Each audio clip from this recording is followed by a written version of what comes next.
Mahmud Department I am directed to refer to your letter number this and to convey approval of the government to the convening of the special meeting for election of new chairperson and vice chairperson of Kokta Municipal Council. It is further informed that Deputy Commissioner Bishnupur, as provided under the provisions of Manipur Municipalities Act 1994 and its amendment.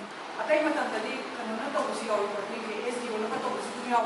Adina marang hokta akoina last day of filing nomination for new chairperson. Chairperson की nomination file तो इसे अकोइदा अइमोंदा अमा खत्म तोरे को Minarjan elected councillor from Kokta Municipal Council Ward number 7.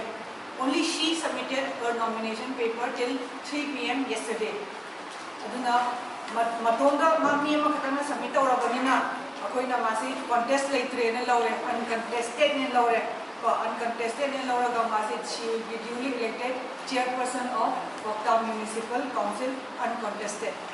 Adamai Todana Maraki Kung Ohum Hokta, vice chairperson Giwina, me Amatam, Habiti, Maibam, Ibeto B. Lema, elected councillor from Kokta Municipal Council Ward number 9. Asina Maraki Kung Ohum last date Sibokta, Makatam Samitopa, Aduna, Kanagishu, vice chairperson Gishu, Akoina. Uncontested in Lauzaraga. Only Ziki, my bum Ibeto Milaima, elected councillor from Kokta Municipal Council, Ward number 9, is declared to be elected uncontested. Aduna chairperson ki post, vice chairperson ki post, uncontested and appointed Lauzare. Aduna C. Lord Matumda Appoina Moisi, uncontested in Lord Matumda Appoina Moisi, chairperson, Amasu, vice chairperson declared Lauzaraga. Matumda Moisi Appoina was a Lauzaragani. Aina Kokta Municipal Council की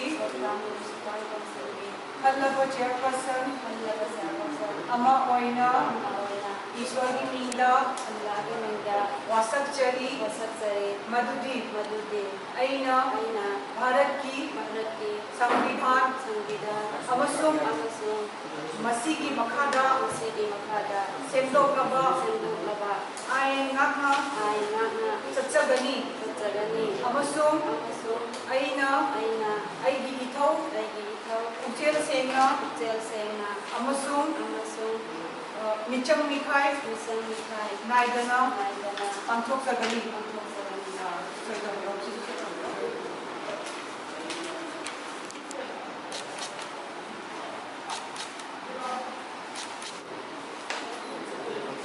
Vice Chairperson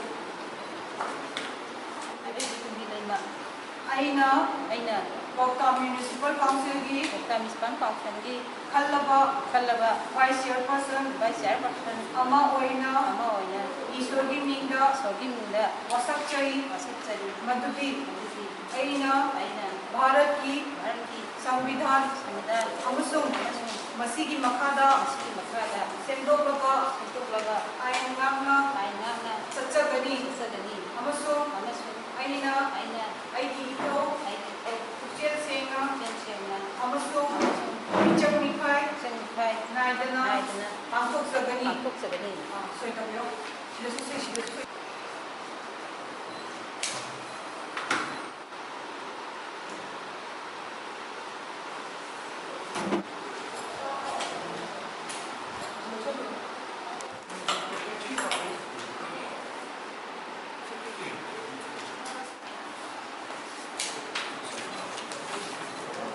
for 111 Part 4 of Manipur Municipalities Election of Councillors Rules 1994. I, Deputy Commissioner Bishnupur, Presiding Officer, do hereby declare that Minarjan, elected councillor from Kokta Municipal Council, Ward number 7, has been elected chairperson of Kokta Municipal Council uncontested. In pursuance of rule number 1114 of Manipur Municipalities Election of Councillors Rules 1994, I, Deputy Commissioner Bishnupur, Presiding Officer, do hereby declare that Maibam Ibeto Milaima, elected councillor from Kokta Municipal Council, Ward number 9, has been elected Vice Chairperson of Kokta Municipal Council uncontested. Thank you.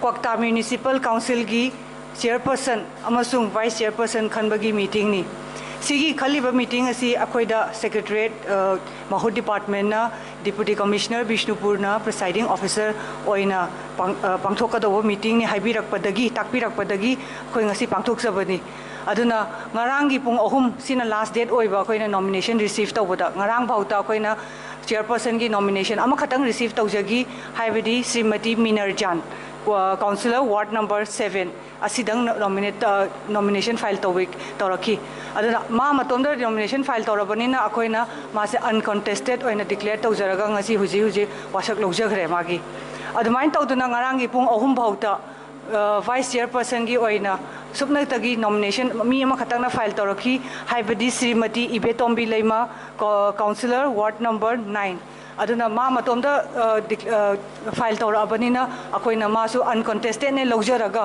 अखोइना हुजी मागी सु वासक लौबा अमा पांथोक जगरे अदुना अखोइ अनौबा क्वाक्ता municipal council की chairperson अमसुंग vice chairperson बु आइना तरामना congratulate तौजरी अदुगा मोय फजना थबक सि पांथोकपिनबा मखा ताना पांथोकपिनबा आइना आइगी साइड तगिसु बेस्ट विशेस पिजरी थैंक यू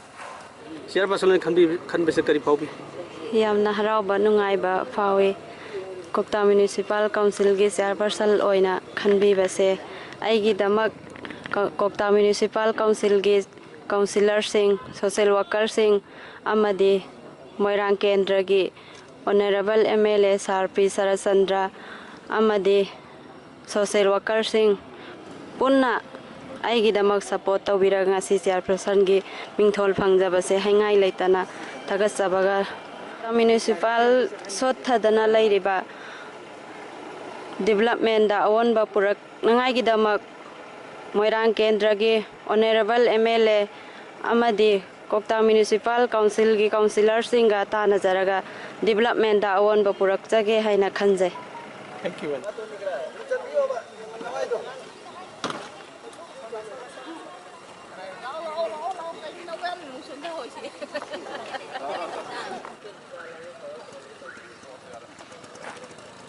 지우 계속 어디 나더라고.